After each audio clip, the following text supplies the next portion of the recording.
Good morning students.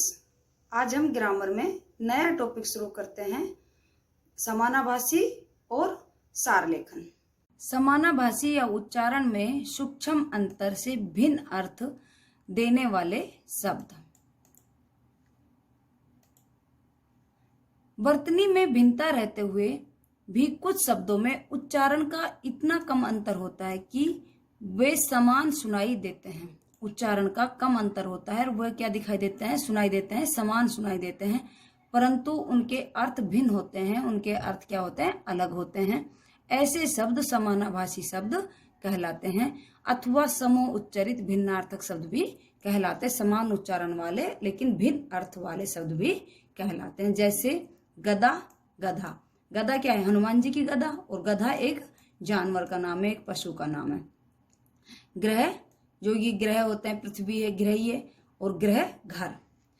तो कुछ समानाभासी शब्दों में को वर्तनी में केवल हर्ष व दीर्घ स्वर का, कुछ मात्रा का, कुछ में स का, कुछ में व का ही अंतर है। फिर भी उनके अर्थ एक दूसरे से सर्वथा भिन्न है, एक दूसरे से हमेशा अलग अर्थ होते हैं। अंतर, हृदय, अंदर, भीतर। अंतर क्या होता है, हृदय होता है, अंदर क्या है, भीतर। अंग, गोद, अंग शरीर के भाग। अंग क्या है, गोद, अंग शरीर के भाग। अनिल, अग्नि, अनल वायु। अनल क्या है, वायु। अगम, जहां पहुंच न सके, जो पहुंच नहीं सके वो क्या है, अगम। आगम, प्राप्ति। आगम क्या है, प्राप्ति। अवधि, समय सीमा। अवधि क्या है, एक समय सीमा होती है। अवधि एक बोली, एक भाषा। अविराम, निरंतर, लगातार। हमें निरंतर मेहनत करनी चाहिए, लगातार कार्य करना चाहिए, मेहनत करनी, पढ़ाई करनी चाहिए। अभिराम, मनोहर, सुंदर। अस्त्र, एक हथियार। अस्त, छिपना। सूर्योदय, सूर्य अस्त हो गया है, तो सूर्य क्या होगा, छिप गया है। अवश्य, जरूर। अवश्य, बेबस, लाचार। अपेक्षा, तुलना में या आशा। उपेक्षा, लापरवाही, तिरस्कार। अन्न, अनाज। अन्य, दूसरा। अनु, पीछे। अणु, कण। अणु का अर्थ क्या होता है, पीछे। अणु का अर्थ क्या होता है, कण। आदि, आदत वाला। आदि, शुरू। आधि, पूरे का आधा। आधि, मानसिक रोग। क्या है, मानसिक रोग। आकर, खान। आकार, आकृति। इतर, अन्य, दूसरा। इत्र, सुगंधित पदार्थ, जो आप स्कूल में आते हो तब भी लगा कर आते हो। ये क्या है, इत्र, सेंट, सुगंधित पदार्थ। समानाभासी में इतना ही। अब नेक्स्ट टॉपिक है सार लेखन। सार लेखन किसी गद्यांश के मुख्य भावों या विचारों को छोड़े बिना संक्षेप में लिखना सार कहलाता है। किसी गद्यांश के मुख्य भाव या विचार को छोड़े बिना संक्षेप, छोटा करके लिखना, संक्षिप्त रूप में लिखना क्या कहलाता है, सार कहलाता है। कुछ लोग इसे संक्षेपण भी कहते हैं, कुछ लोग इसे क्या कहते हैं, संक्षेपण भी कहते हैं। सार मूल का प्राय 1/3 होता है। सार मूल का क्या होता है, जो लिखा होता है उसका 1/3 हिस्सा होता है। सामान्य रूप से किसी बड़े निबंध, लेख, प्रतिवेदन आदि को संक्षेप में लिखने की आवश्यकता पड़ती है। सामान्य रूप से जो बड़े निबंध होते हैं, लेख होते हैं, प्रतिवेदन होते हैं, उनको संक्षेप में लिखने की आवश्यकता पड़ती है, जिससे कि पूरा लेख पढ़े बिना उसकी मुख्य बातें समझ में आ जाए। जिससे पूरा लेख पढ़े बिना उसकी पूरी बातें क्या आ जाए, समझ में आ जाए। सार लेखन इस प्रकार करना चाहिए। मूल अनुच्छेद को 2-3 बार पढ़कर, 2-3 बार पढ़ने के बाद उसका भावार्थ समझ में आ जाएगा, इसमें क्या बात कहना चाह रहा है, और उसके मुख्य भाव को समझना चाहिए। उसके मुख्य भाव को समझना चाहिए कि इस अनुच्छेद में क्या कहना चाह रहा है, और उसके मुख्य भाव को समझकर लिखना शुरू करें। मुख्य भाव से संबंध शब्दों, वाक्यांशों और वाक्यों को रेखांकित कर लेना चाहिए। मुख्य भाव से संबंधित जो शब्द हैं, वाक्यांश और वाक्यों को रेखांकित कर लेना चाहिए। इससे सार लेखन क्या हो जाएगा, आसानी होती है। अनावश्यक प्रसंगों, उदाहरणों, मुहावरों आदि को छोड़ देना चाहिए। अनावश्यक प्रसंग, उदाहरण, मुहावरे आदि को क्या देना चाहिए, छोड़ देना चाहिए। सार अपनी भाषा में लिखना चाहिए।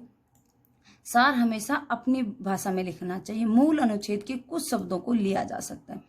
मूल जो अनुच्छेद होता है जिसका हम सार लिख रहे हैं, उसके कुछ शब्दों को हम ले सकते हैं। मूल अनुच्छेद के लगभग 1/3 शब्दों में सार लिखा जाता है। मूल अनुच्छेद के लगभग 1/3 शब्दों में ही सार लिखा जाता है। सार लेखन में अपनी ओर से कुछ भी नहीं जोड़ना चाहिए। सार लेखन में अपनी ओर से कुछ भी नहीं जोड़ना चाहिए। उदाहरण जैसे हमारे देश में, सार लेखन का एक उदाहरण दे रही हूं मैं आपको। हमारे देश के त्योहार चाहे धार्मिक दृष्टि से मनाए जा रहे हो या नए वर्ष के आगमन के रूप में, फसल की कटाई या खलिहानों के भरने की खुशी में हो या महापुरुषों की याद में, सभी अपनी अपनी विशेषताओं एवं क्षेत्रीय प्रभाव से युक्त होने के साथ ही राष्ट्रीय एवं सांस्कृतिक एकता और अखंडता को मजबूती प्रदान करते हैं। ये त्योहार जहां जनमानस में उल्लास, उमंग और खुशहाली भर देते हैं, वहीं हमारे अंदर देश प्रेम और गौरव की भावना के साथ साथ विश्व बंधुत्व की भावना भी बढ़ाते हैं। क्या करते हैं? हमारे अंदर देश प्रेम और गौरव की भावना के साथ साथ विश्व बंधुत्व की भावना भी बढ़ाते हैं। इसका हम सार कैसे लिखेंगे? पहले उनको अंडरलाइन कर लेंगे। कौन कौन सी महत्वपूर्ण बातें हैं जिनके बारे में हम बता रहे हैं, उन सभी को हम क्या करेंगे? अंडरलाइन कर लेंगे। जैसे हमारे देश, उसको 2-3 बार क्या करना चाहिए? रीड करना चाहिए, जैसे आपको समझ में आ जाए किसके बारे में बताया जा रहा है। भारत देश क्या है? त्योहारों का भारत देश में त्योहार, हर संस्कृति में अलग अलग त्योहार मनाए जाते हैं और उनका क्या बदल जाता है? नाम बदल दिया जाता है। तो उनको हम क्या कहते हैं? त्योहार का महत्व बताना चाह रहे हैं कि देश में त्योहारों का कितना महत्व है। धार्मिक दृष्टि से लोग एकजुट हो जाते हैं। जैसे सार इसका क्या बनेगा? हमारे देश में मनाए जाने वाले विभिन्न त्योहार राष्ट्रीय और सांस्कृतिक एकता, अखंडता को बल देकर, हमारे देश के त्योहार फर्स्ट लाइन में और राष्ट्रीय और सांस्कृतिक कहाँ है? एकता, अखंडता बीच में। तो पूरा सार आ गया कि हमारे देश में मनाए जाने वाले विभिन्न अलग अलग प्रकार के त्योहार राष्ट्रीय सांस्कृतिक एकता और अखंडता को बल देकर हमारे मन को उल्लास, उमंग और खुशहाली से भर देते हैं। हमारे मन में क्या आ जाता है? उल्लास आ जाती है, प्रसन्नता आ जाती है, खुशहाली आ जाती है। इनसे राष्ट्रभक्ति, राष्ट्र गौरव और विश्व बंधुत्व की भावना दृढ़ होती है। इससे क्या होती है? राष्ट्रभक्ति और राष्ट्र गौरव और विश्व बंधुत्व की भावना क्या हो जाती है? दृढ़, मजबूत हो जाती है। शीर्षक इसका क्या है? त्योहारों का महत्व। क्या शीर्षक है? त्योहारों का महत्व। Thank you class.